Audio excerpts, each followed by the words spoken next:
The Australian Grand Prix weekend is in full swing and the on-track action has been hectic for a Friday free practice session. Those who got up to watch it were treated to a treasure trove of excitement, with hairy moments, angry radio messages, and some big crashes to get the day started. Williams have a massive decision to make after Alex Albon's huge crash in FP1. Dare I say it, but Red Bull look fallible. FP1 might have been the closest session in the sport's history. Shame it was just FP1 though. And Lewis Hamilton had one of the worst F1 sessions of his career, which is where we're going to start. A drastic setup change on Lewis Hamilton's car backfired, the team admitted, after he set the second slowest time in Friday's second practice session. Hamilton ended the hour of running 18th on the timesheets, 1.5 seconds slower than pace setter Charles Leclerc and 0.8 of a second off George Russell in the other Mercedes. He only lapped quicker than Kevin Magnussen's Haas, as Williams driver Alexander Albon did not take part in the session. That result came a day after he delivered a much more optimistic viewpoint of the W15, insisting, "It's definitely not the evil sister or anything like that," Hamilton said. "I think we have an amazing car, there's a lot of potential in it, and I think we just haven't maximised it at the moment." You could say that again. Of course, practice sessions are not always representative of the race, but it is worth noting that in FP2, teams like to get qualifying practice in as the track will be in the same condition during qualifying the following day. Hamilton's time in FP2 would have put him in 19th place on last season's Australian Grand Prix grid, ahead of only Sergio Perez, who didn't set a competitive lap that day. At the end of the session, a dejected-looking Hamilton was asked how he felt about his day and said, "Obviously, I don't feel great. We had one of the worst sessions I've probably had for a long time." In FP1, in Run 1, the car actually felt the best it has ever felt, and it just got worse and worse. I made some changes. Well, we made some big changes into FP2, and yeah, it was tough. Mercedes topped FP2 in Bahrain and George Russell took second in Saudi Arabia in the previous races this season, but admitted after the second round of the season that while they started the weekend well, they're failing to improve the car from its baseline setup. The drivers have been disagreeing and diverging on setup so far this season, hinting at a team that, for the third season running, don't understand how their car works. Hamilton said after FP2 he had absolutely no confidence in the car, to add to the team's pain. Mercedes team principal Toto Wolff said they experimented with different setups on their two cars, but we haven't unlocked performance. In 2022, Mercedes followed a very similar pattern early in the season, doing some wild experimentation between the two cars during practice sessions in an attempt to find some performance, and Hamilton suffered from it, ending the season behind his teammate in the Drivers' Championship. With this being Hamilton's last season at Mercedes, the team will be starting to give Russell preferential treatment in many ways, and perhaps giving Lewis the wilder of these setup experimentations is the first sign it's happening. Just a quick note on the Max Verstappen to Mercedes rumours that have been brewing. Karen Chandhok asked Toto Wolff on whether Max would be in a Silver Arrow in 2025. The Mercedes team principal was very keen to not deny it was potentially happening, and said it was Max's decision over what he wants to do, so it sounds like Mercedes have been in contact.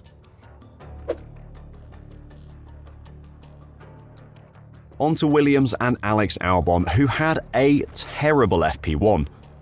The London-born Thai driver lost control of his Williams on the exit of Turn 6 before smashing into the wall on the inside of the track and rebounding across the circuit.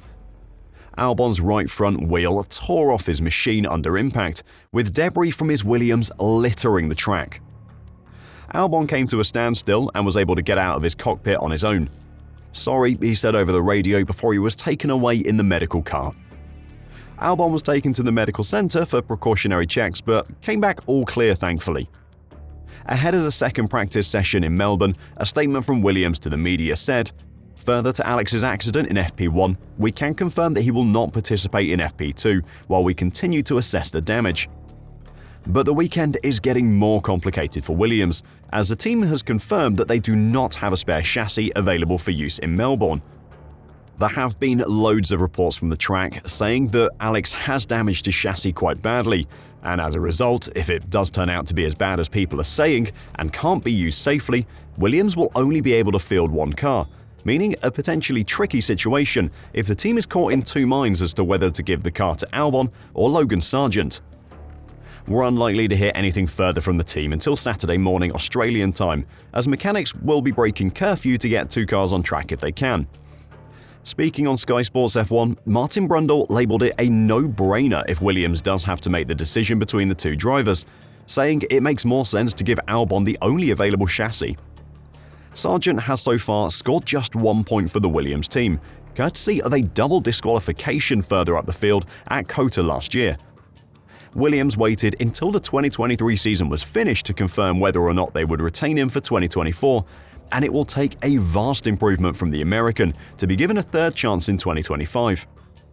He almost wrecked the second Williams car in FP2 with a dangerous spin on the exit of turn 11, which would have made Williams' choice easy, but luckily he avoided both walls in the tight section of the track and a slow-moving Haas that was off the racing line to let him pass. The team will be desperate to get on the board with points this year, as they're likely going to be hard to come by for the team, so if there is only one car available, it should come as no surprise if it is given to Albon.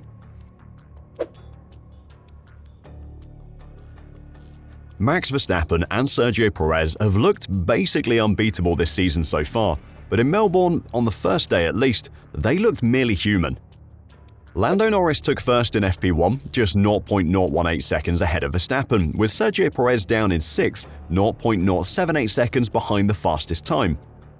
The top 6 being covered by less than a tenth of a second is one of the closest sessions I can remember, and Lewis Hamilton in 9th was only 2 tenths off Norris as well. Shame it was only FP1 and not qualifying though. In FP2, Verstappen missed the first 20 minutes after damaging his floor in an off-track incident in the first session. Red Bull were not their usual imperious selves because of the enforced delay to Verstappen's program, and should have had the better of the track conditions when he did set his fastest lap. But he was not able to match Leclerc's pace set earlier in the session, and his high fuel run was not especially strong either, although affected by traffic and only 3 laps long. He described his start to the third round of the season to Sky, unfortunately a little bit messy because of what happened in FP1. Then he assessed his competition, saying, "I think Ferrari is quick, but I think from our side there are also a few more things that we can fine-tune. So nothing crazy, nothing worrying. I think we just need to fine-tune a little bit of the car." Notably, Leclerc's Ferrari teammate Carlos Sainz, who was given the all-clear by doctors and returning to action from appendix surgery, was third fastest behind Verstappen. Verstappen's Red Bull teammate Sergio Perez was 8th.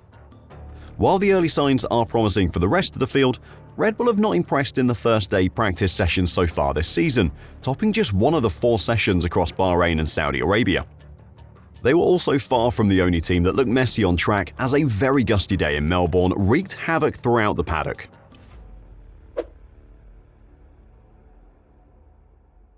Finally, a quick note on what happened in F3. Alpine Formula 1 junior driver Nikola Solov swerved towards Alex Dunn while passing him, having been accidentally impeded moments before, causing contact that put Dunn's car in the wall on the inside of the track. The stewards decided that a 3-place grid penalty was an appropriate punishment for what looks like something out of an online rookie-class sim race. Solov, who also received 2 license penalty points, denied the contact was intentional, but according to the steward's report, the move to the right itself was an act of retaliation. He stated that his lap was affected by car number 9, Dunn, and he wanted the driver to be aware of his presence and that he was being impeded, the stewards claim. Car 25, Solov, deviated from his normal racing line to drive close to car number 9 to highlight his presence. He unfortunately misjudged his action and collided with car number 9.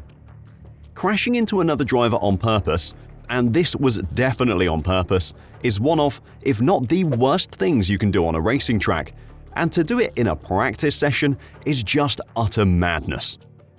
There will be plenty of calls for a race ban at the minimum for such a dangerous move. This is a junior category, drivers are there to make mistakes and learn from them, but showing that kind of aggression in a practice session is completely unacceptable and far from a mistake, and the FIA need to have a serious think about how they came to a 3-place grid penalty as an appropriate punishment. So that was the first day of the Australian Grand Prix. Let me know what you thought of the on-track action in the comments. I hope you enjoyed the weekend's racing, and I'll see you all on Monday with a reaction to all of the weekend's action. Until then, drive safe and bye for now.